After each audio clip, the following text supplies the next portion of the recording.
Tango boko yoka nzembo yo, boko luka bokanganga mutu na yembaki yango. Oh, meko luka barebele bazokata batumi toujours et nuit bozoko kate.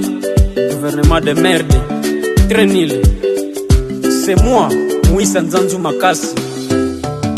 Peuple congolais, soyons unis. Ennemi aza na porte na biso, encore azali na mawate.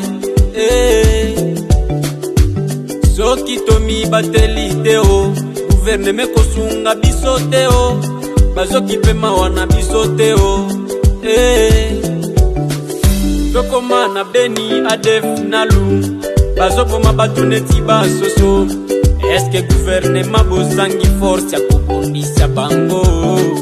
Tokoma na Bunia bakodeko, bazokatakata ba toujours et nuit. Eske général Eluboyo zomona te oh. La pays Congo, pas de président, pas de gouvernement. Ce sont des voyous, ce sont des imbéciles. Balingi kakaloku mutango, population zombo mamana misona bango. Quelle sorte de gouvernement? Peuple congolais, disons la vérité. Ongande général Kostandima, ongande major Kabila. Na kuzanga soni bozo tourne na bakarke basoda batondeli bino nzoto mobimba. Mais peuple bazo kufa, population bazo kufa jour et nuit. Bozo zanga kosunga bango, orke bango nde baleisaka bino. Mbongo na biso nde futaka bino. Mais bozo kipe biso teo, tozo kufa neti basoso. Bozo mi benga les gardes civils. Nous sommes des gens fatigués.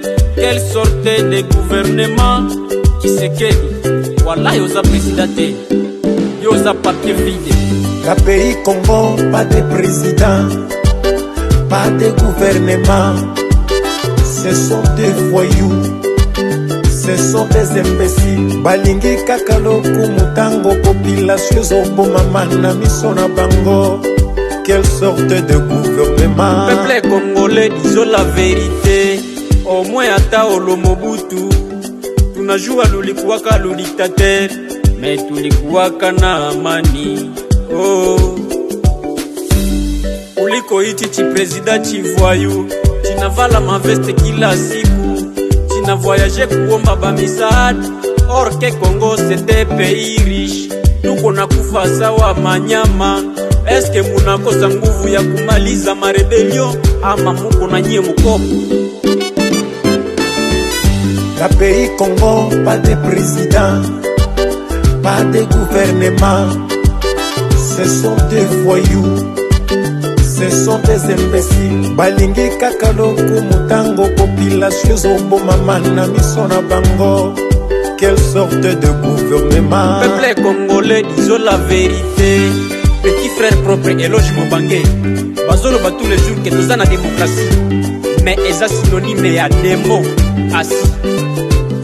Ma fille est divine Makasi. Je sais qu'ils ne me laisseront pas en paix. État de siège, état de piège, état de choc. Ça c'est pas un combat de couleurs, mais de douleurs.